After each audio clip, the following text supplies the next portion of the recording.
అది ఎంత ఉందయ్యా అంటే 100 యోజనాల పొడవు, 75 యోజనాల విస్తీర్ణము అయిన పెద్ద మర్రి చెట్టు.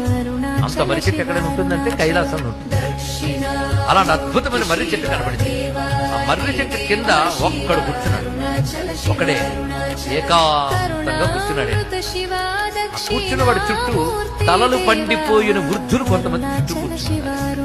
మధ్యలో ఆయన ఉన్నాడు. ఆయనము కుర్రవాడు. వాళ్ళు చూసి ఆశ్చర్యపోతున్నారు. చిత్రం వటతరోర్మూలే వృద్ధా శిష్యా గురుర్యువ గురోస్తు మౌనం వ్యాఖ్యానం శిష్యాస్తు చిన్న సంశయా. పైగా బోల్డ్ అండ్ డౌట్స్ తో జ్ఞానం కోసం వస్తారు. ఈ ప్రశ్న వేద్దాం, ఆ ప్రశ్న వేద్దాం. ఆయన ఏదైనా ఉపన్యాసం ఇస్తున్నాడేమో విన్నారు. ఏ సౌండ్ లేదు, మౌనంగా ఉన్నాడు ఆయన. చుట్టూ శిష్యులు ఉన్నారు. ఆ శిష్యుల ముఖాల్లో క్వశ్చన్ మార్క్ లేదు. జ్ఞానం పొందిన తృప్తి ముఖంలో కనబడుతుంది. అంటే ఆ గురువు ఏం చెప్పాడు? ఏమీ చెప్పలేదు, మౌనం.